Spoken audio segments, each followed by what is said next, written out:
I want to welcome everybody. Today I'm Cindy Peters. I'm chapter chair of the St. Louis chapter of the Explorers Club. And we have a very exciting speaker tonight. We are so fortunate that he made some time in his schedule, which we have a surprise visit. So thank you, Peter. But I'm going to let Lotzi Holton, who is a very close personal friend of Peter's, introduce him. So. Thank you, Peter. We're so happy that you're here. About 20-something years ago, Peter and partner here, Greg Marinac, came to St. Louis having read about Charles Lindbergh and the Orteig Prize, $25,000 to cross the Atlantic Ocean. So these brilliant guys said, well, let's do 10 million to go into space. So they started the X Prize. I've got my very original X Prize pin here. And we went around St. Louis. Many of these here are original investors and supporters. And we ended up going to the Mojave Desert, watching Burt Rutan and the races and the rockets in the Mojave Desert. And Peter, in a nutshell, ended up staying in California, meeting with Ansari X Prize. Has started a university in Silicon Valley, Singularity. That. Now he's working with Elon Musk for a $100 million carbon X Prize. He has been one of the top 50 world leaders and our friend, and we are so thankful that you're back in St. Louis. He travels at Mach speed, but he's here with us tonight. Thank you.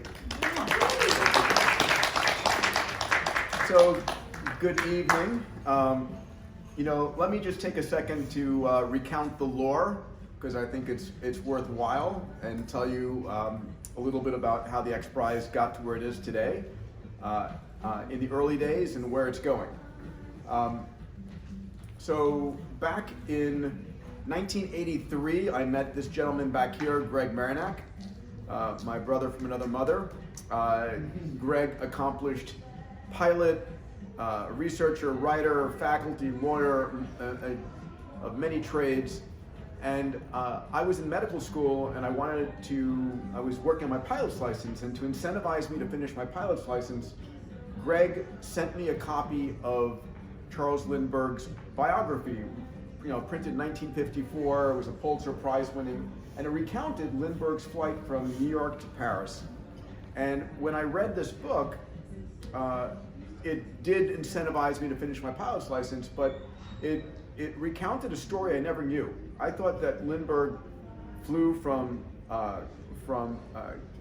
Roosevelt Field to Le Bourget on a whim. I thought he just woke up one day, decided to fly east. But it turns out that there was a $25,000 prize offered by a French hotelier who was living in New York, Raymond Orteig, born in the Pyrenees Mountains, came to America penniless, worked his way up as a hotel busboy, then a hotel manager, then a hotel owner, and eventually, after World War I, he had enough wealth where he said, listen, I want to give a present to my birthplace of France and my new home of New York, and offered up a $25,000 prize for the first person to fly between those two locations. It was 1919 when he did that. That's about $5 million, $6 million today.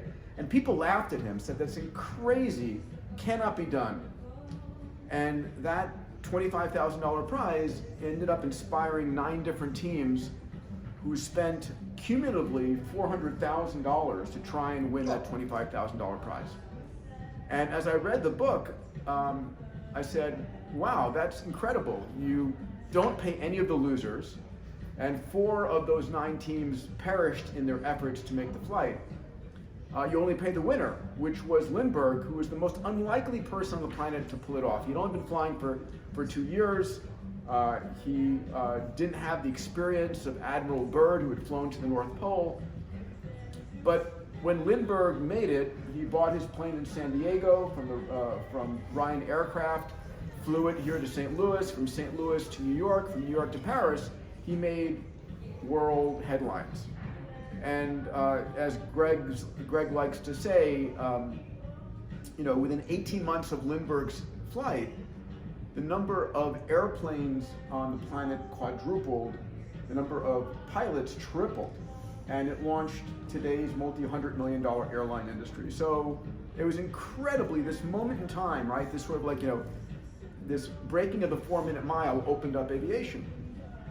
Greg and I share the same affliction of being space cadets, nurtured by the Apollo program and that scientific documentary called Star Trek. Okay, I'll pause there for a second, at least for a giggle. And wanted to open up space. This was one company I had a chance to co-found with Byron Lichtenberg and Ray Cronise, which flies zero gravity flights. Anyway, long story short, at the end of reading that book, in the margin, I wrote down the word X Prize. And I came up with the idea of how about a prize for the first privately funded spaceships that could take 3 adults up to 100 kilometers, land, and do the trip again within 2 weeks.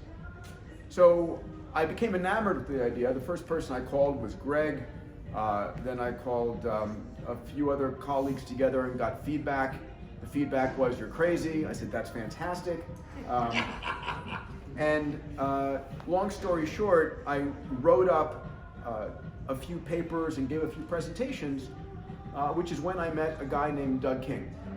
And Doug had just been hired to head the St. Louis Science Center. And Doug said, "Peter, you've got to bring that idea to St. Louis," because I was thinking about doing a sort of Olympic competition between Houston and San Diego and Seattle and and Florida. And ultimately, yeah. No, turn it down, not up. Sorry. Oh well. Turn it I'll speak louder. So, Doug said, "Come here to St. Louis and make St. Louis your home." I remember he said, "There's one person you have to meet." He said, "You've got to meet Al Kurth." And so I came here to the St. Louis Science Center, and I remember I was giving a presentation about this to Al, who was heading Fleischman Hillard, and what was the organization he was head of back then? Civic Progress. And I'm giving this presentation about this idea. Greg and I are there, and Al stands up from the conference table and goes, I get it, this is awesome. And then he had to leave, and he said, "Meet me for dinner that evening," actually scotch at the Racket Club.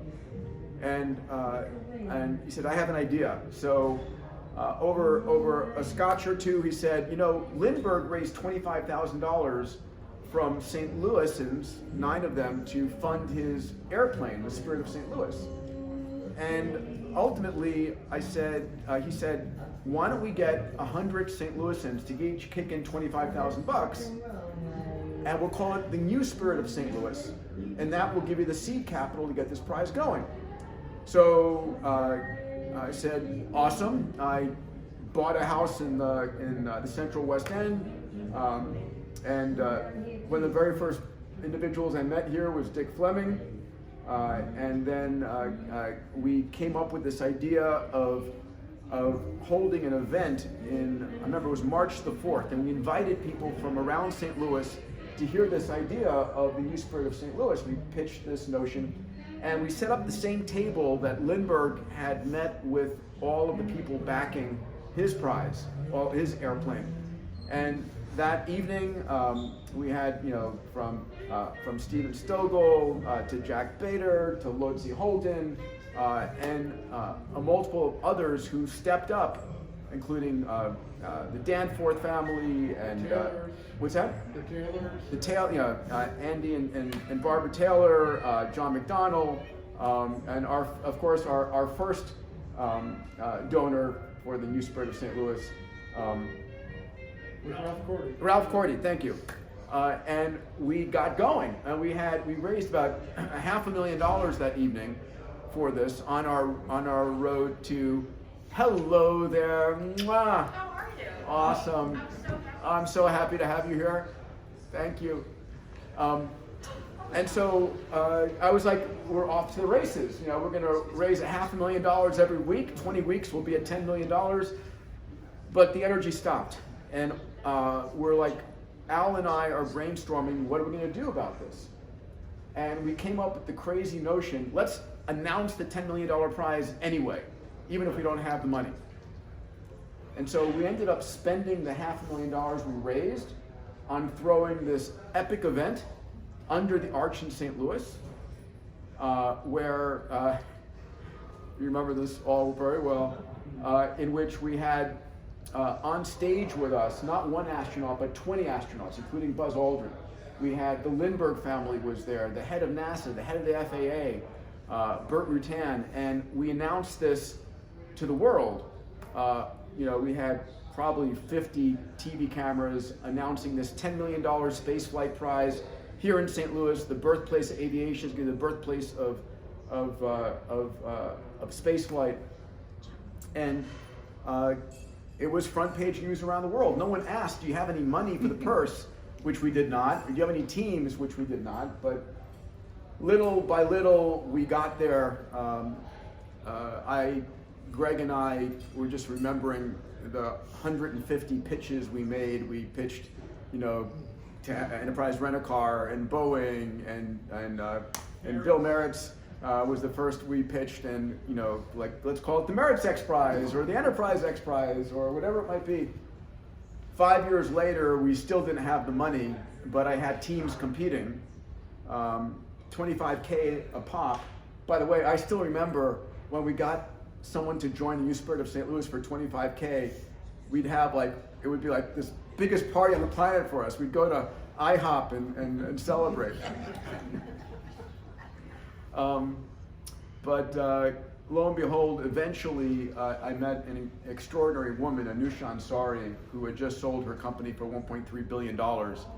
And she was passionate about spaceflight as I was. She grew up in Tehran, came to the US in high school, had become a serial entrepreneur. Her passion was spaceflight, and she ended up funding the X Prize.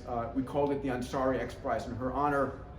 I remember Greg and I had, at a whiteboard one day, said, how would we win this thing? And we came up with all these different approaches for how someone might build a spaceship to carry 3 adults into space. You know, a regular rocket up and down, maybe a balloon first stage, a helicopter first stage, launched out of the water, you know, landing in the water, towed behind an airplane, below an airplane, above an airplane. And lo and behold, every possible approach that we thought of in which an individual could design a spaceship to go on a suborbital hop was actually attempted or was registered for this competition. So it's sort of like Darwinian evolution for spaceship design. And that was in the early 2000s. In 2004, on September 29th, and then again on October the 4th, Burt Rutan, backed by Paul Allen, had built Spaceship One and made those 2 flights within 5 days, claiming the prize. It was an extraordinary, again, you know, news heard around the world. And if you had asked me back then, or asked Greg or any of us, how long do you think it will take to commercialize this technology? I would have put everything I owned on the table and say, well, within 5 years, 7 at the outmost. Little did I expect it would take 17 years for Spaceship Two to become operational and for Blue Origin, Jeff Bezos' company, to begin flying. But it's super nice to know that, you know, the 2 wealthiest Americans are both building rockets to go to space. With, you know, Elon Musk with SpaceX and Jeff Bezos with Blue Origin. And it's been an extraordinary journey. What I can say is that the funds brought to this by the sort of Youth Spirit of St. Louis and the backing that we got really accelerated the timeline significantly. The original, the X Prize mission was to demonstrate to the world that this wasn't just for governments, that private individuals could do this, to bring new capital sources, to change the regulations. Because before we ran this competition, the rules did not exist to fly humans privately, or to have all the rockets back then were one way, they didn't come back down. And so we worked with the FAA to change the rules and regulations. We brought new capital to the markets. We created a global competition, and we're very proud of the legacy that St. Louis has given us.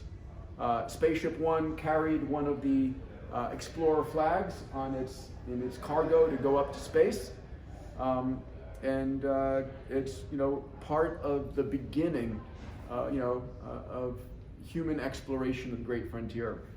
We're on the precipice of the human race becoming a multi-planet species, right? We are, whatever we evolve to 100,000 years from now, or 1,000 years from now, or 200 years from now, we're gonna look back at these next couple of decades as the moment in time where we moved off the planet into the cosmos. We'll go to the moon.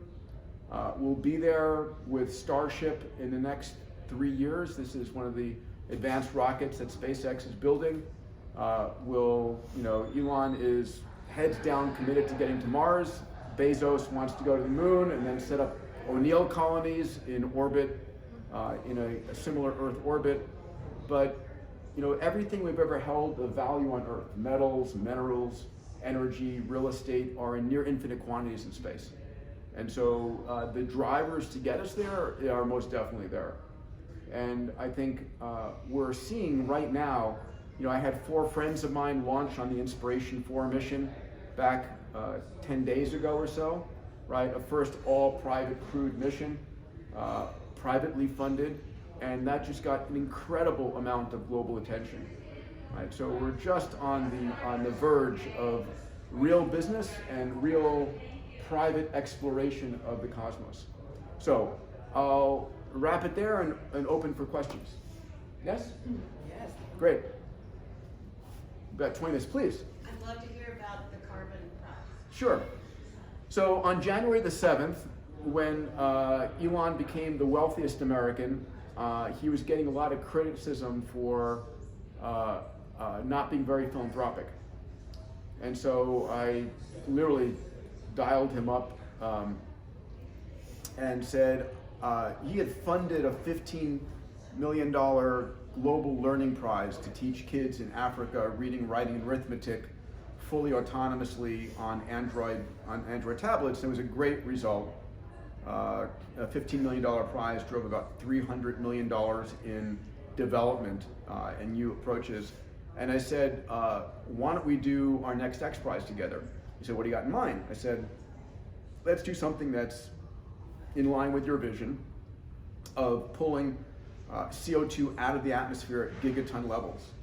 And much to his credit, he basically said, let's do it. And 30 days later, we were under contract with this foundation. So it's $100 million of prize money.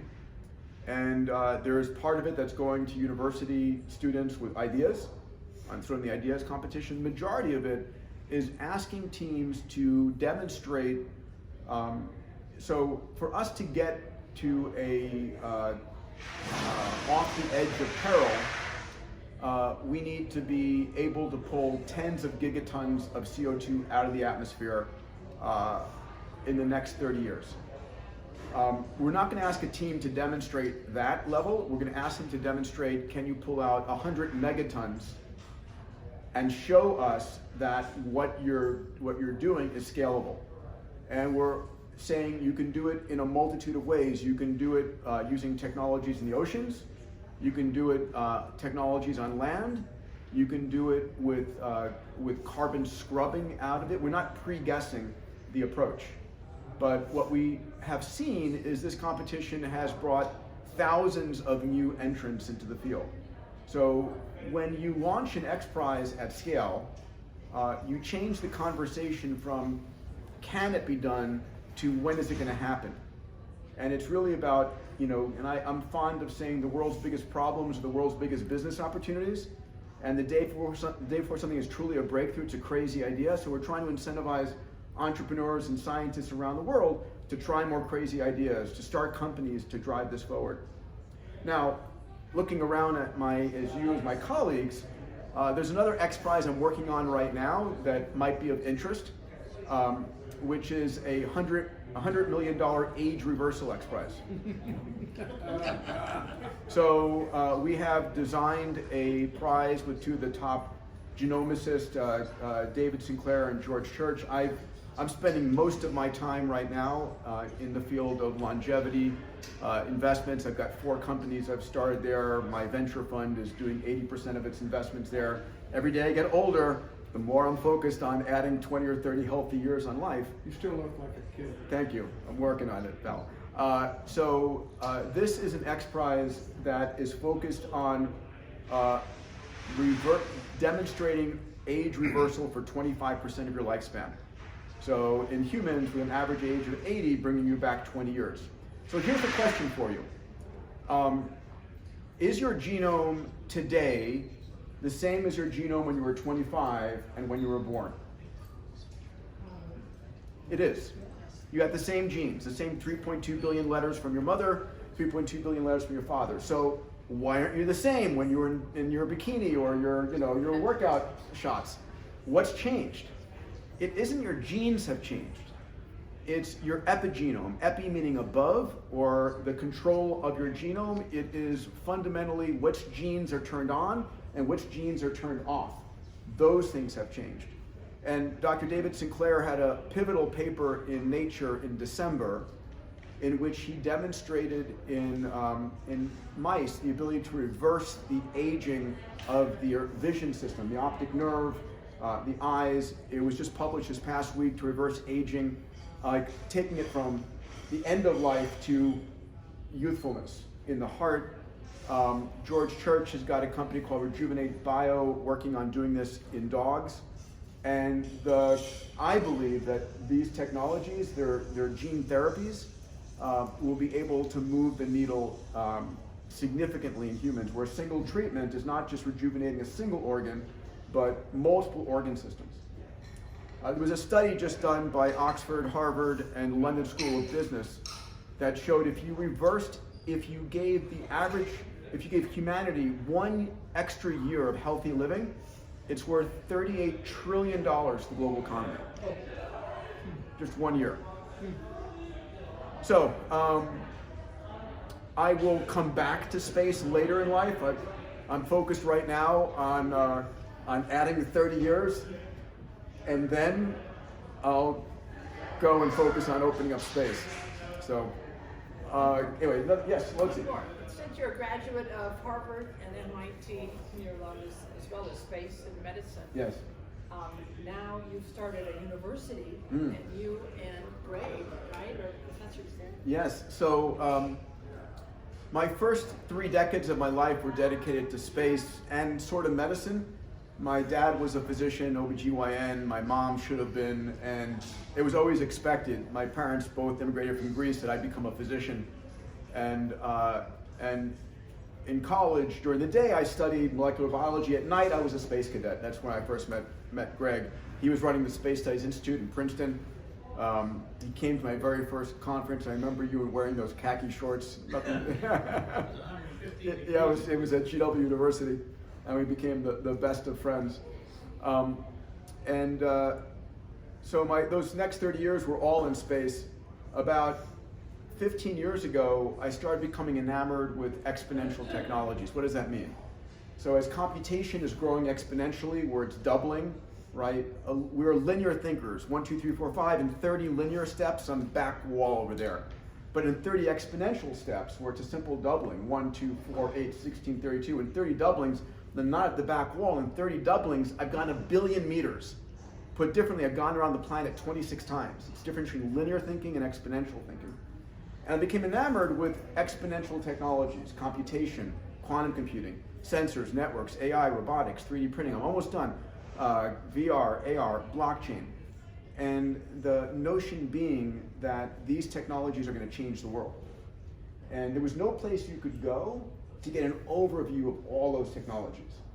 And ultimately, I created a university called Singularity University with Ray Kurzweil. It's based in Silicon Valley. And we teach a lot of the world's leaders and top CEOs how to think about this exponential future that we have coming our way. Take it. It was a pitcher for the Dodgers and a Operation Save Baseball. Oh. That's the short version. Okay. Please, Gig. Is there precious metals on the moon to the point that it's worth a financial gain for people? A great question to end on. Thank you for that. So I want you to think about the moon and think about asteroids. So we know what's on the moon. And the most precious thing on the moon isn't precious metals, it's water. Why? Well, first and foremost, water is made up of hydrogen and oxygen, which when burned in like the space shuttle main engine, has the highest impulse, the highest energy. But every single milliliter, every single ounce, every single gallon, liter, whatever you want, of fuel ever used in space has come from the Earth's surface. So we've had to carry it from the Earth up to orbit and then use it in orbit to go someplace. And the cost traditionally has been $20,000 per pound, call it. And so water, which is important for humans to drink, it's the best radiation shielding. All of these things Greg taught me. And it is what you can break down to hydrogen and oxygen for fuel is found in the poles of the moon. Right. And so it's extremely valuable. In fact, Greg and the Space Science Institute did some of the earliest work in funding these discoveries in the moon. Now, I'm a bigger fan of asteroids because they are ownable. And in fact, one of my companies got the laws and regulations passed in the US and in Luxembourg to be able to own asteroidal materials. And those asteroids are very rich. There are two kinds of asteroids. One that's very rich in water, these carbonaceous chondrites. And it turns out that every ounce of water that we have ever seen on the planet or ever drank, all of that water has come from space. So when the Earth was a molten ball, the heat, any water on the planet sublimated, vaporized, was lost into space. And as the Earth cooled, we were bombarded by comets and asteroids. And all of that bombardment brought every single, cc of water on planet Earth today. The other type of asteroids are metallic chondrites. Nickel iron asteroids. And those asteroids are rich in platinum group metals. Platinum, palladium, iridium, osmium, and they're thought to be planetary cores. Because it turns out that most of the crust of the Earth is very light metals, like boron and aluminum. But all of the what's called siderophilic, the iron-loving dense metals, go to the center of the Earth. So mining for platinum, palladium, and all of those platinum group metals is very difficult. But there are asteroids. The asteroids between Mars and Jupiter are thought to have been the remains of an almost formed planet. And some of those asteroids are very rich in these platinum group metals. And you can put in a value on these asteroids, and they're measured in the trillions of dollars. Right, so it will be the biggest gold rush ever going after those. That's a fun topic to. And Be greater in Arizona. Yes. I think, I'm sorry to cut it off short, but I think that we're sort of supposed to be out of here now. What a great idea. I owe an absolute debt of gratitude to St. Louis so deeply and so many times. It was quite the journey, relocating Greg and his family here as my co-pilot in the X Prize, and just the incredible passion. I will tell one final story. The day we announced the X Prize, it was May 18th, 1996. It was incredible. Front page around the world, except there was one positive stories all around the world, except for one story. And there was a guy by the name of Bill McClellan. And who you guys remember? I don't know if anybody else remember Bill McClellan? He's still writing. Still around? Okay, fantastic. Please give him my very best. So Bill McClellan writes an article, and it's the only negative piece we've had out of thousands and thousands of He articles. said only in St. Louis, a city that built a monument to the folks that left it, would they fall for this. Yes. And so I was decimated. I was like, my heart and soul was hurt. And Al Kurth says, Peter, go buy him a beer and talk to him. And I did. And I spent an afternoon and evening talking to him, and he wrote a retraction. That's probably the only one in his career. And I had both columns, like, right next to each other as a memory of this. Anyway, again, Rosie, thank you so much.